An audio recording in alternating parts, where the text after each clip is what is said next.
His vision blurred in between the blackouts. When he was conscious, his senses were overwhelming. Too much was happening all at once, and it all blended together in fits of pain.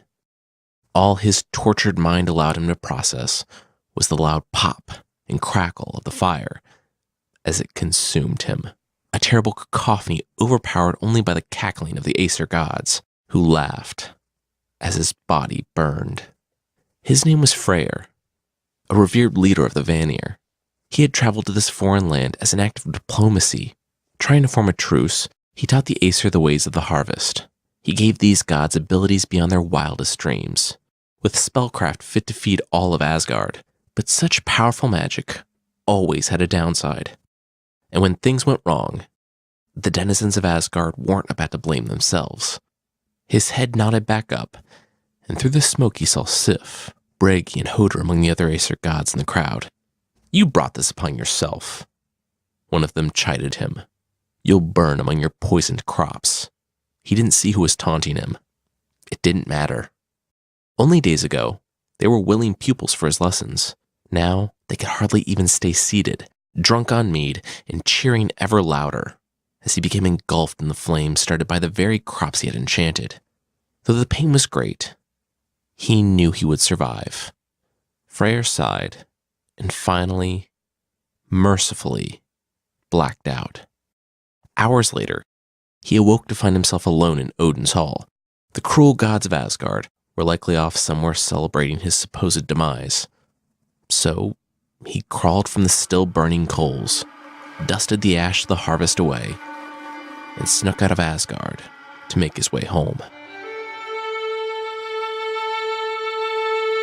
Across the realms in Vanaheim, the Vanir gods were incredulous with anger as they gathered in a seaside longhouse in Noatone to discuss what to do next. Odin's cruel gang had tortured and burned their beloved Freyr. Tensions had been simmering between the Vanir and the Aesir since time itself began, but only now were the two sides finally tipping in a real conflict. And so a war of the gods began. The Aesir, Odin, Thor, Hunir, Hodr, Ve, Vili, and all the rest were merciless in their attacks, but traditional too. They fought with weapons and brute force, as physical combat was the only way they knew. The Vanir used more subtle means of magic. Led by Freyr's sister, Freya, their spells undermined the gods of Asgard at every turn. She used Seithar magic to confuse their warriors into attacking one another, while Freyr reversed his earlier enchantments to truly blight the lands of Asgard. Their father, Njord, channeled his anger into vicious winds that whipped across the sea, causing the Aesir's travel to last nearly twice as long. Skirmishes between these two tribes of gods continued unabated for centuries. Eventually Odin, the proudest and most cruel of all the Aesir, sought to put an end to it. He was sure it could be settled quickly once his forces were in place, so he gathered a massive army and marched them toward Vanaheim, determined to wipe out the Vanir once and for all. Fear and deference cloaked the landscape as they stomped across it, for the King of Gods had never lost a battle, and he surely never would. The massive throng of troops backed up well past the horizon as they descended in multitudes upon the lush gardens and bountiful fields of Vanaheim. Yet, as these soldiers landed, they were curiously falling back 2 steps for every advance they made. "We must end their magic," snarled Thor to his brothers in battle. "It may already be too late," replied Heimdall, with his especially impressive vision focused on the front lines. The Aesir hadn't ever encountered so many Vanir gods casting Seithar spells at once. They were unexpectedly formidable in combat, taking the lives of Odin's soldiers at an alarming rate. The Aesir retreated, trying to minimize their losses after several days of hard-fought battle. With heavy damage done on both sides, the warring gods found themselves, once again, stuck in a stalemate. With Vanaheim and Asgard both ravaged, the two stubborn factions saw no way to singular victory. The only thing to consider now left a bitter taste in all of their mouths: compromise. Mimir was considered a great negotiator by all, So he alone was selected as arbiter, and he brokered a rather brilliant deal. Freya, a leader of the Vanir, would be betrothed to Odin, king of the Aesir. Then, surely, the two would work together for the good of all the realms. Struck by Freya's beauty, Odin readily agreed. But Freya, the strong-willed high goddess of the Vanir, spat at the thought of the proposed accord. Marry this brute? She wouldn't even entertain the idea. Back in her hall, she sat alone, fuming at the thought of marrying such an awful soul. Odin had tried to destroy her home, her family, everything she loved, not to mention attempting to murder her beloved brother. She couldn't even bear to look at the repugnant one-eyed king, and now she was to spend eternity with him? Beyond that, Freya was a revered leader of her people. What would they do without her? And what would she do without them? Here in Vanaheim, she was in charge. In Asgard, she would be bound to the Allfather's increasingly cruel and bizarre whims.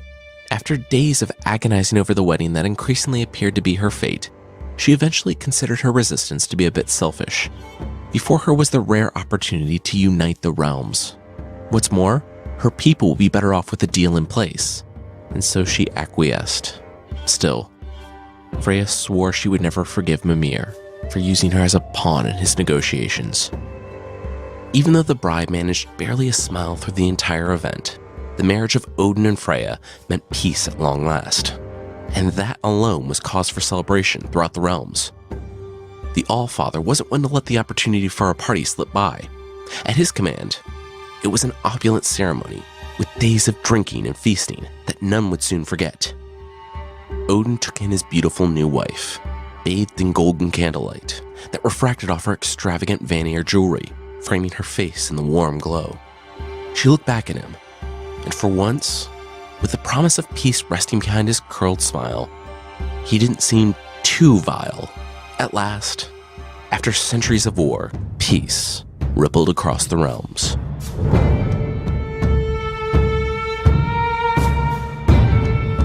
At first, their marriage was tolerable. She taught her husband Seidr spells, which he took to easily. For a time, Freya felt nothing short of truly blessed. Though she missed Vanaheim, she was bestowed with new purpose, and felt that her home was here now. However, as she became more content, her new husband only grew less so. The High Vanir goddess went back and forth with herself. Was she expecting too much from Odin? His interest in her waned daily. Perhaps the god of gods was too busy in his grand pursuit of knowledge, but he was also chasing gossip, becoming increasingly paranoid and fixated on the destruction of the giants. Every day, they became further and further estranged. Still, things had been worse before. She could suffer a loveless marriage if it made for peace across the realms. Eventually, Freya resigned that she and the Allfather would simply live separate lives, as she quieted herself in the face of his descent toward madness. The One-Eyed King was infatuated, to say the least, with Ragnarok, the apocalyptic battle said to end the world. "You're ridiculous," Freya would taunt him with her honesty, but even Odin's friends and followers laughed at him when he would talk about the great impending Twilight War. Of course, all the gods knew that the end would come eventually, and, indeed, embraced this certainty. But the conventional wisdom was that Ragnarok was a long ways off. Nevertheless, Odin was manic in his insistence that the end was nigh. He claimed that if he could destroy all of Jotunkind, he could stop the apocalypse. So obsessed was Odin with the destruction of the Jotnar that he decided that conventional means of warfare were simply not enough. He employed the talents of the greatest smiths in the land, the brothers Brock and Sindri, to create for him a weapon of unimaginable destructive power. When it was finished, Odin bestowed the mighty hammer Mjolnir to his son Thor, and sent him out to slay every giant he could find. Thor accepted this task with glee, finding Jotun wherever they would roam, interrogating them to locate the entrance to their kingdom, and murdering them, whether they gave up information or not. This genocide was too much for Freya to bear. She could no longer hold her tongue and blade, while her husband exterminated an entire race. She fought back, vowing to leave her husband and return to Vanaheim, even if it meant imminent war. But more aberrant than ever, Odin wasn't about to let her have her way.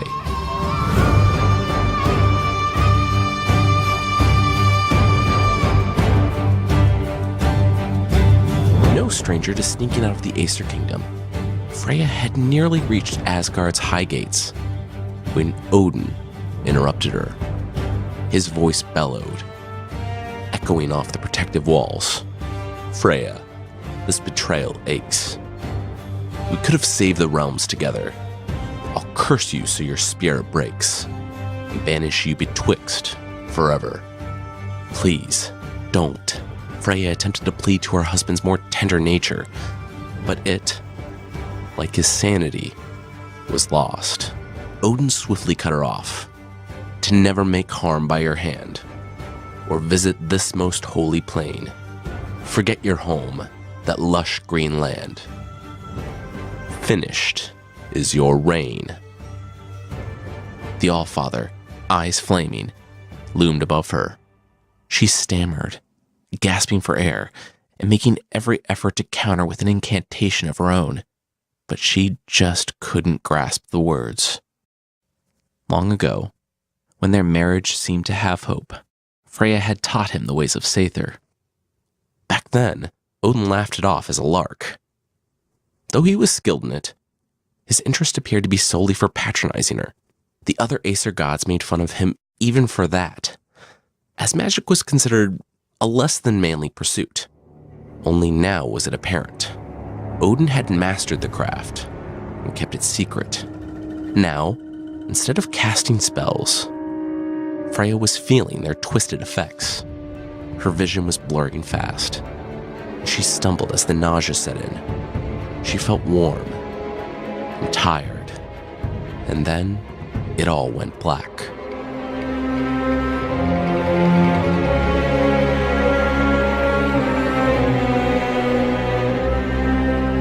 Freya awoke to find herself cast from the realm of Asgard, distraught at this severe penalty. Now, she would never be able to return to the realm of the Aesir gods, or even raise a hand in defense if harm should befall her. And then it hit her. The sadness was rapidly replaced with horror as she realized what would happen next. With Odin more deranged than ever, war would surely return between the Vanir and Aesir. Mimir's great negotiation had fallen apart when the Aesir were even more powerful than ever, thanks to the gift of the masterwork hammer from Brock and Sindri. The end of her doomed marriage might indeed mean the end of her people. With her decades of sacrifice all for naught, one thing was certain. Freya had failed to stop the madness of Odin and the Aesir. Her only hope was that, in time, some brave soul would finish what she could not, restoring balance and peace to the realms. The 8th lost page has been revealed. Follow God of War on Facebook to learn more about the endless war between the Aesir and the Vanir, the backdrop for Kratos and Atreus' journey through the realms. Keep listening now as we chat with Anthony Demento, Senior Systems Designer, and Luis Sanchez, Lead Level Designer, about exploration in the new God of War.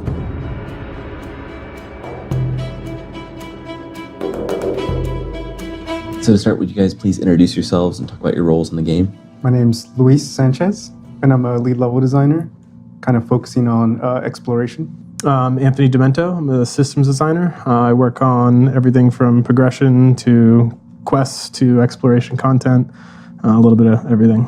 So what does exploration mean in a game like God of War? I think exploration means to me quite a few things. So one, for this franchise, is opening up the world and making the world feel bigger and kind of world building, and not making it a linear experience, and just have the world breathe a little bit. Yeah, I think it's just things off the beaten path. Like, a lot of it to me is choice and like when I do things, what I'm doing, rather than just following the story. What kind of things can I discover that are outside of that kind of critical path? Yeah, and choice, autonomy. I feel like for me as a player, that's what excites me in games now, kind of modernizing the series and giving players the freedom to kind of, take a break from the story and choose where they want to go. So is God of War an open world game? No. Okay. It's not an open world. Okay. No, I think what we're doing is, whereas it's not an open world game, but there are hubs in our instance, one big hub where there's additional content that doesn't necessarily tie in to the main story. It does in certain ways, but it's more about expanding the world and kind of, creating a more immersive experience just outside of that main story.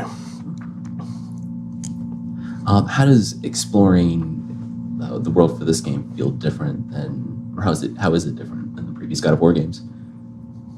I think it's really goes back to giving the player that choice.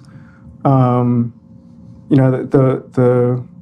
older God of Wars are like a finely tuned like roller coaster, and it was tailored to one experience, taking the players on that ride. And then now it's different. Like you have that roller coaster in the main story, but you can choose to break off of that and then kind of have your own experiences at your own pace with additional content that also ties into the entire world. How do you balance the side quests and the main quests and the different things that don't relate and the things that the player has to do?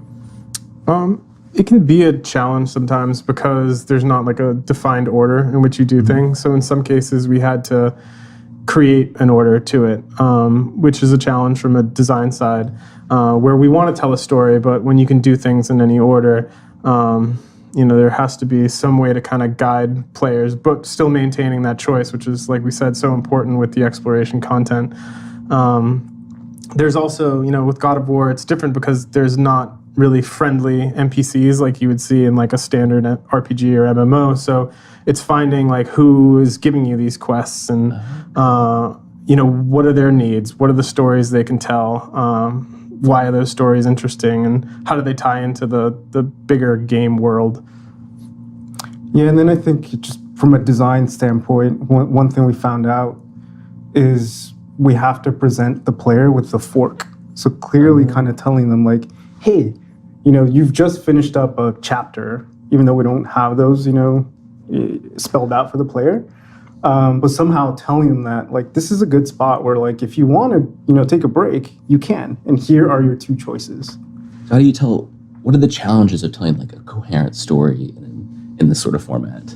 Like I said, like in a lot of situations with exploration, we have, like, whole levels of content that are there. And I think the first challenge we dealt with exploration is what's driving players to this content. Like, is it just purely optional? Like, and if it is, like, what's kind of the point of going there? Am I just going in and doing more of the same that I would find on the critical path, but without that strong narrative that you do find on the critical path? So, like, what's your reason for going there? And I think that's how a lot of, like, the early quests kind of came to be, was, like, looking at the space a lot of times. Because for us, like, in a lot of these situations, the art almost came first. So we would look at the space and say, okay, like, what is this place to us? Like, what could it have been? What was it in this world that we've created? What happened here before? And actually, like, telling, like, a much deeper backstory than you might even get when you're playing the game and letting that inform the story we're going to tell.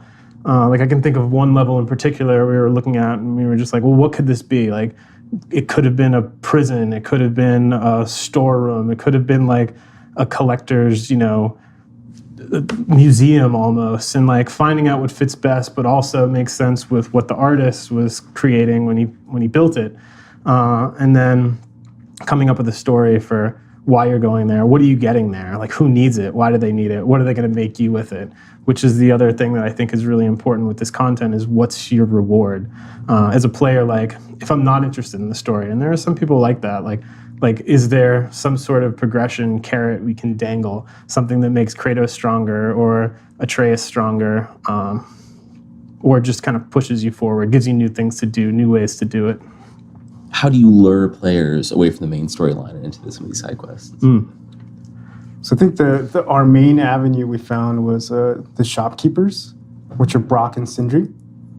Yeah, the Huldra brothers. dwarves. Yeah, the dwarves. And so kind of funneling all of the quests through them, because they have big personalities and they want to help you and they craft different items for you. So that was kind of the carrot that we dangled on the player. It was like, well, if you go do stuff for these guys, they're going to reward you and give you new gear. Some of that just kind of, like, made sense, right? Like, you have these two dwarven blacksmiths that, what could dwarven blacksmiths do? Okay, they could make you gear.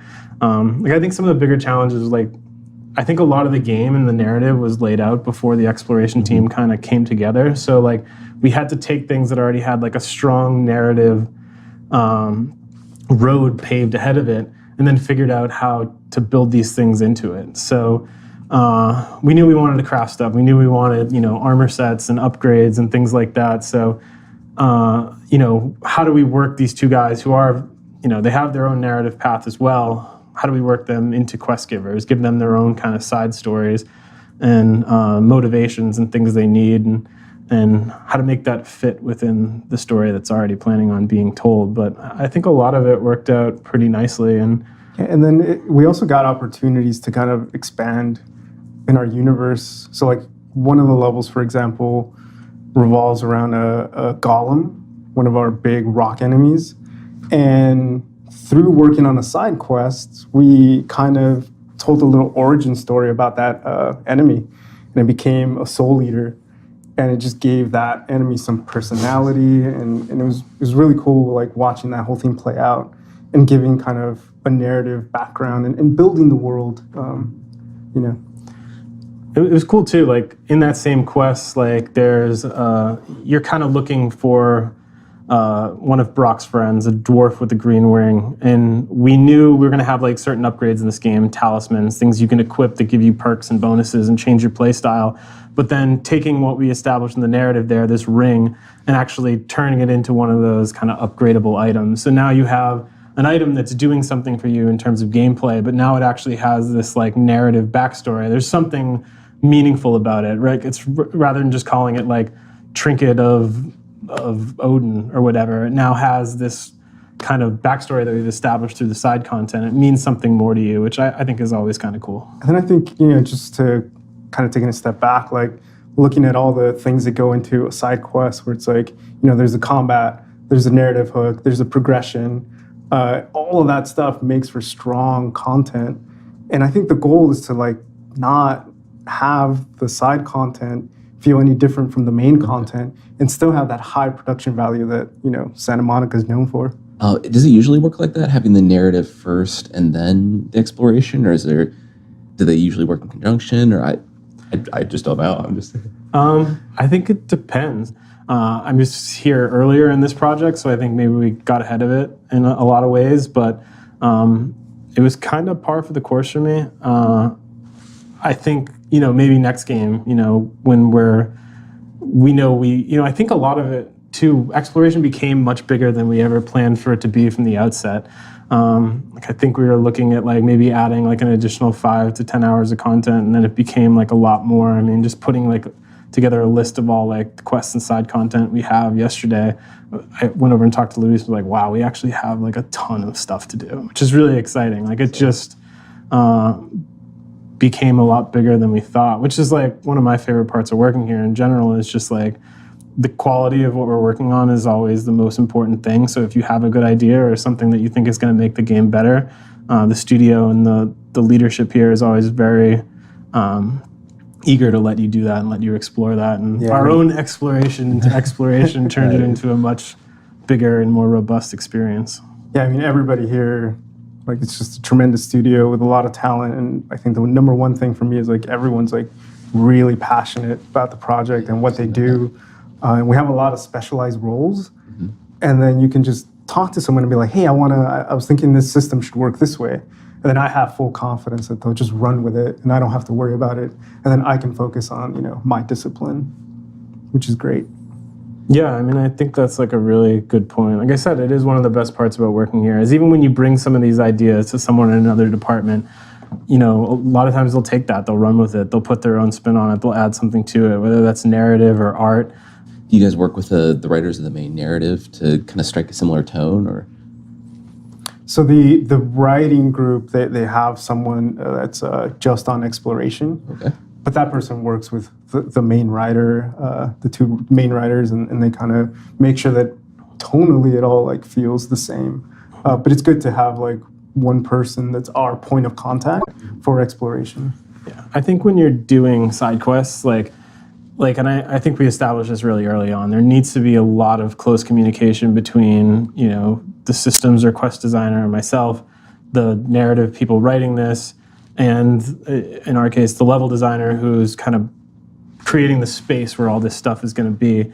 And I think for our process, you know, Luis and I started with the narrative team of sitting down and saying like, okay, like what do we need from these spaces? Like what do we need to kind of make these interesting, drive people to it, starting there, and then establishing some archetypes, right?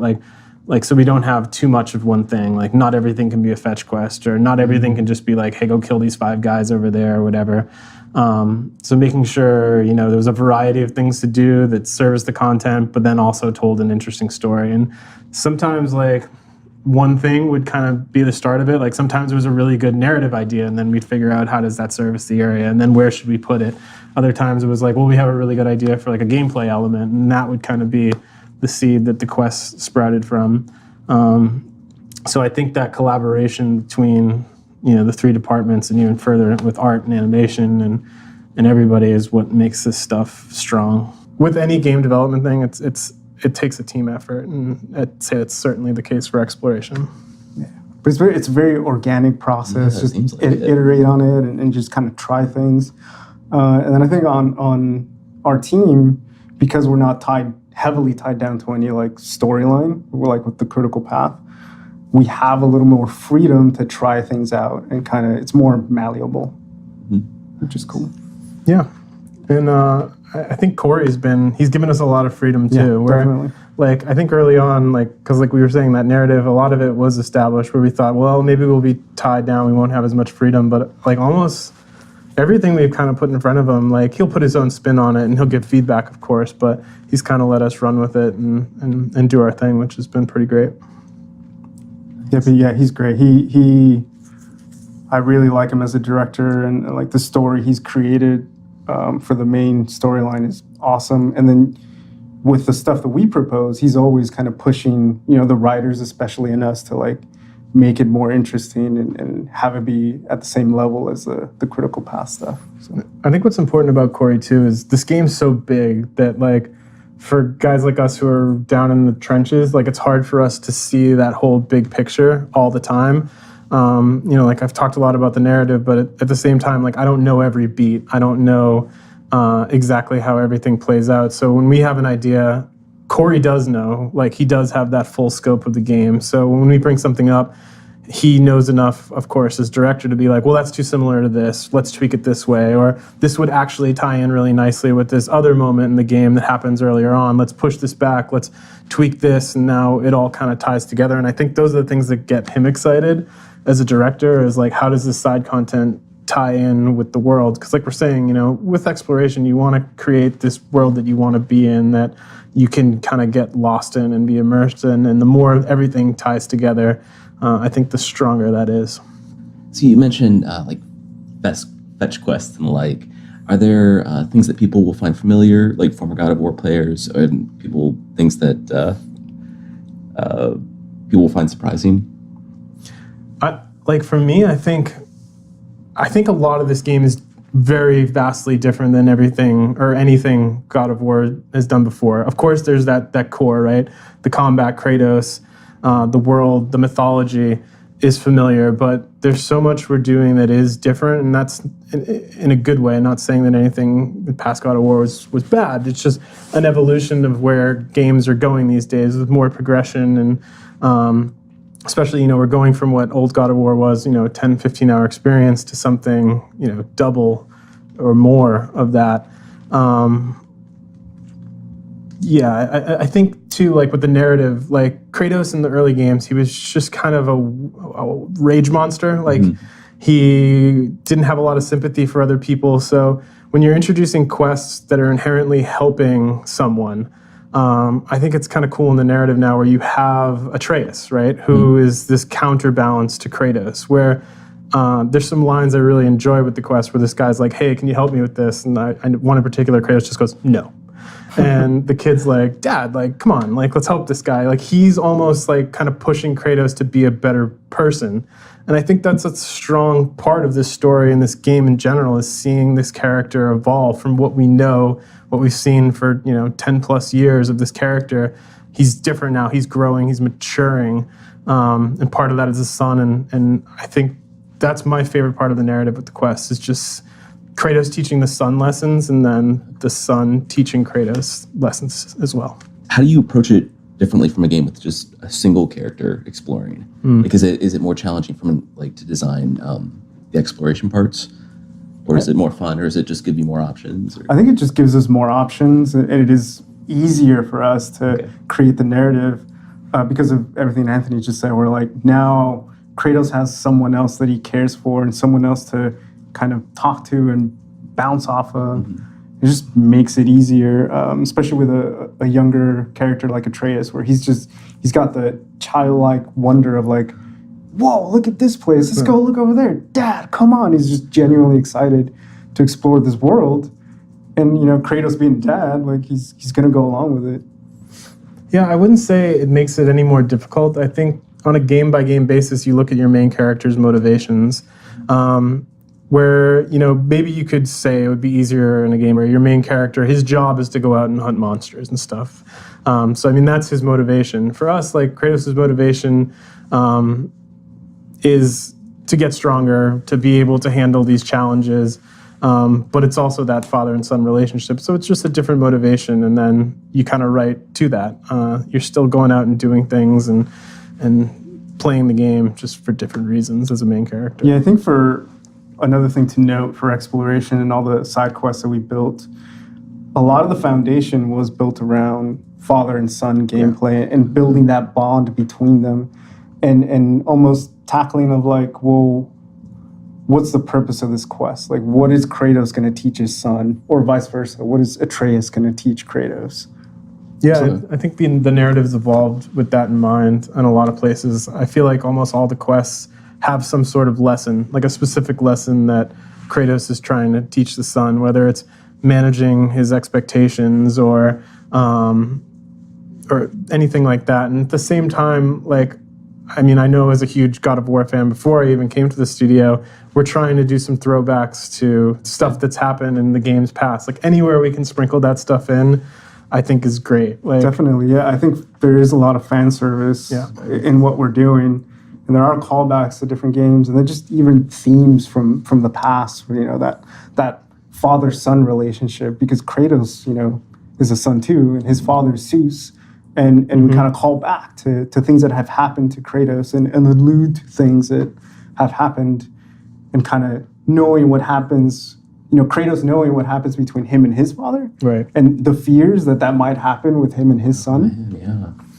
Yeah, and I think Corey's like, he's been pretty open about his own experience becoming a father, has factored heavily into some of the writing in this game. And if you think about, being a parent, you're going to teach your child based on your own experiences. So, like, we have to go back to that well. We have to look at who our character is and what he's been through. This is a guy who went from a Spartan general who killed his own family and to someone who learned he was a god and killed his own father. Like, we can't just throw all that out the window, Like, these are things that are informing his decisions and the lessons that he's teaching to his son, not to repeat his same mistakes and to be better. It wasn't that like in The Hunt at the beginning where he's like, don't be sorry, be better. And, how do you teach someone to be better? Learn from the mistakes you made. So, that's what I enjoy with the narrative, not just in the side content, but the whole game.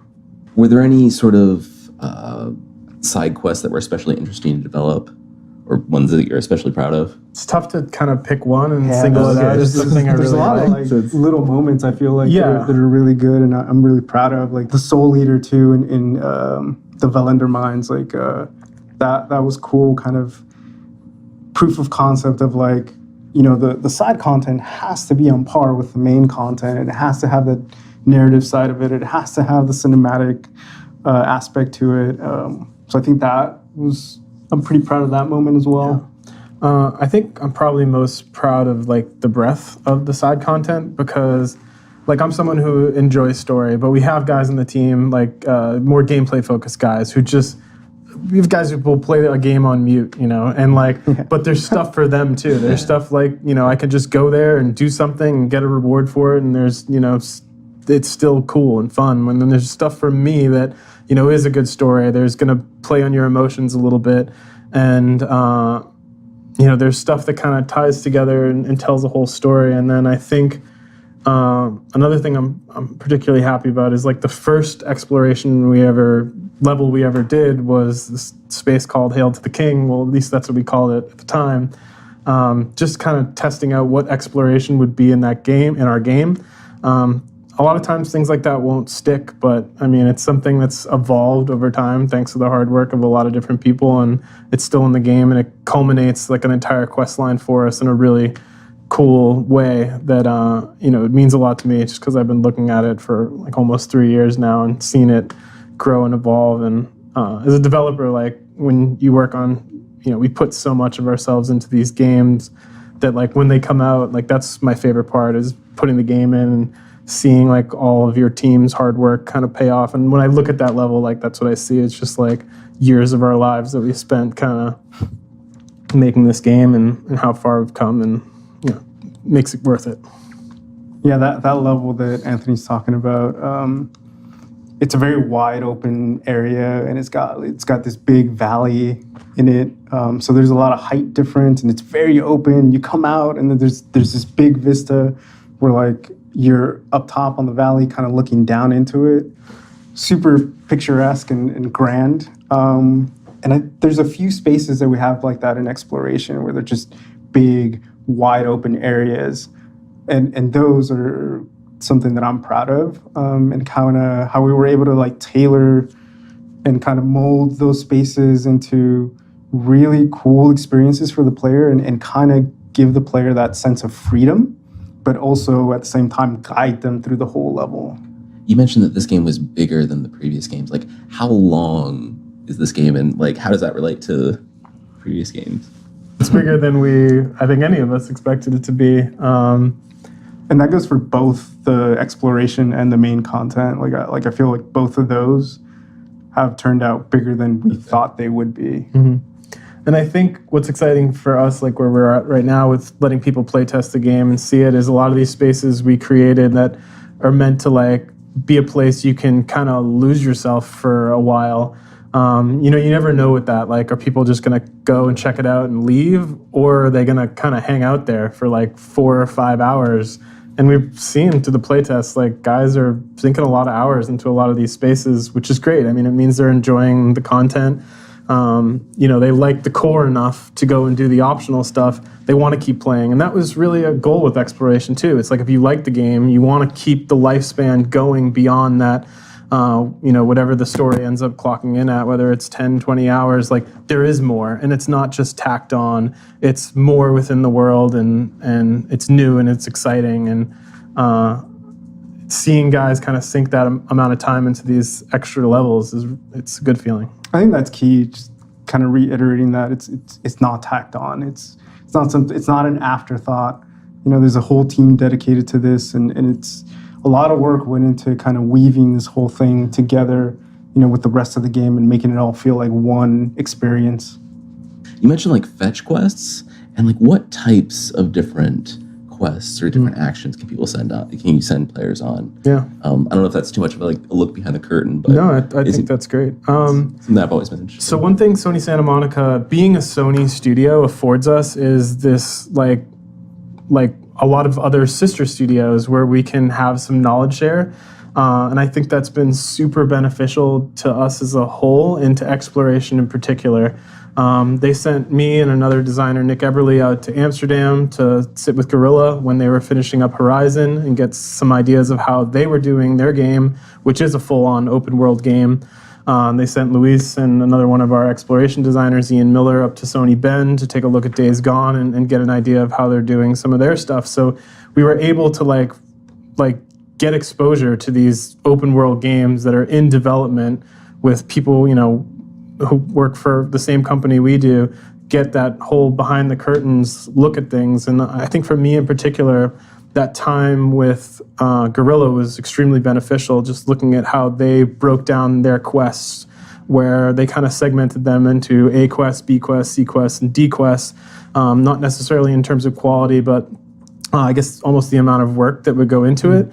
Where something like a simple fetch quest might fall into like that C quest category, where something with like full cinematics and full VO and encompassing whole levels would fall into that A quest category. So when we were laying out some of exploration, I tried to bucket our quests out into those categories to make sure we had enough of that really good A quest quality stuff for the levels that we needed to service, and then some other stuff to do as well. So like I was saying, like I am really proud of the breadth we have, because we have that really great A quest stuff, whole levels of content with that are on par with the main quest of the game, and then we have other things like that are really strong that kind of fall into that B category, and then there's just tons of stuff to do, whether it's just collecting things, like little precision challenges where I spot something off in the distance and throw my axe at it, and I get a little reward for that, and just discoverable things that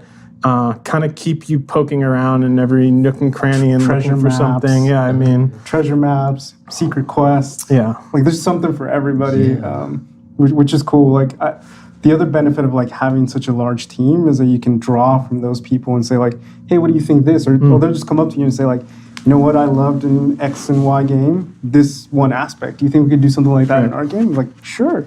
And we might not be fully on board with it, like Exactly. myself. Yeah. But I know that there's someone out there that likes that. Right. There's a demographic for that type of gameplay. Yeah. And we'll find a way to work that in. Yeah, I mean, I think it's a good point, because we have so many of us invested in this, like, for me in particular, like a treasure map is not something that would get me excited, but there are people who love that stuff, I right? love them. Yeah, Yeah, Luis same here. loves Yeah, it. So that's like, excited. it's you can't just design a game for yourself, especially a game like God of War, which, millions of people are going to enjoy. You have to look at a little bit of like what everybody's going to enjoy. And like Luis said, I think there is something for everybody. And, we have this progression economy too, with so much you can craft and improve about both Kratos and the son, new armors, upgrades to your weapon, different perks and things, way to change your gameplay style. If I'm a more offensive player, there's a path I can go to that. If I find that I'm just taking a lot of hits and I want to bulk up my character, there's a path I can go for that.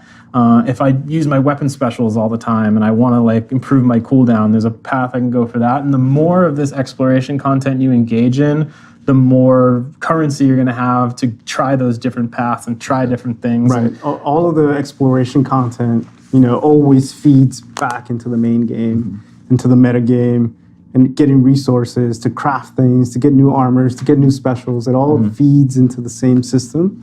And that's really exciting. And I think if you are just like a main path player, like you can still get a little taste of the different things we offer, but to get that full experience, do a little bit of everything, to try everything we have to offer. You got to get into that exploration. You got to try some new things and see what else is out there. I think rewards are a big thing. Like rewarding the player for exploring was something we found that was like major. Like there was examples where we play tested some content and we didn't have a reward structure built into it. Right. And our scores weren't that good.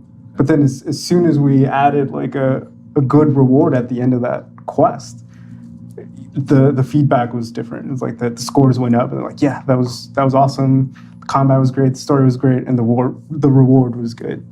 It was worth my time. And yeah, from a professional standpoint, that has been a really exciting thing. This is an established IP, but a lot of what we're doing, so much of what we're doing is completely new to the franchise. It's just a really exciting challenge. We're laying a lot of foundation for this franchise going forward, which is at the same time terrifying, but also really exciting and challenging in a really good way.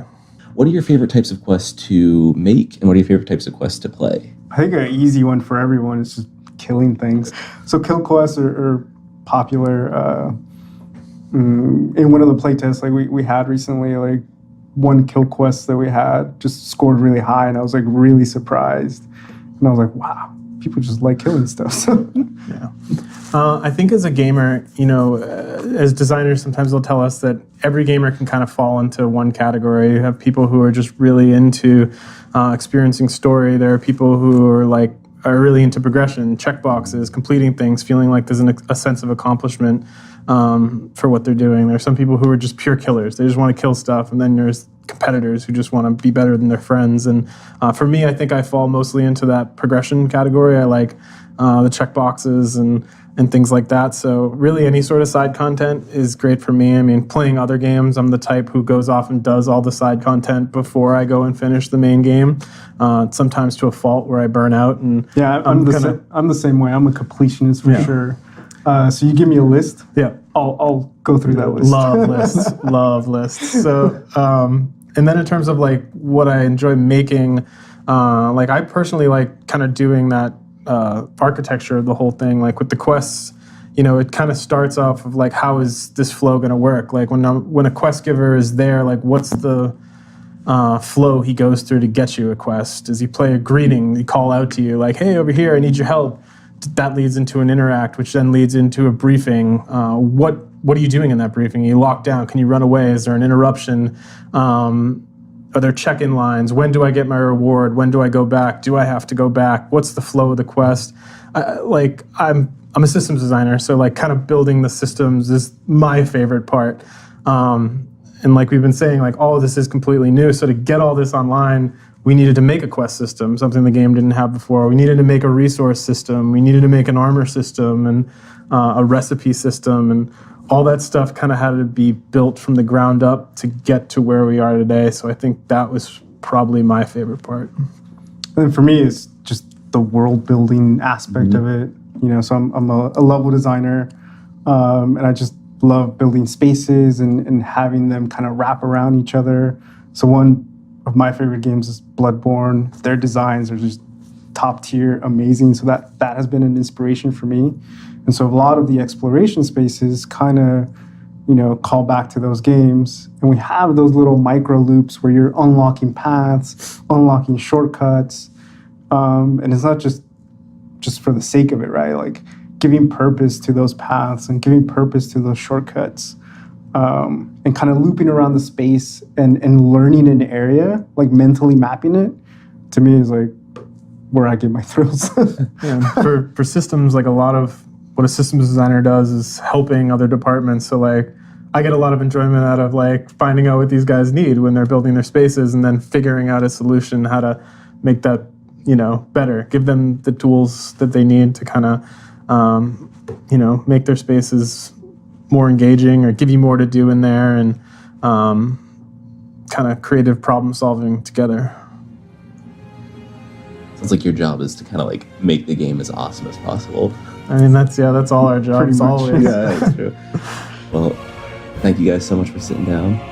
Cool. Thank you. Yeah.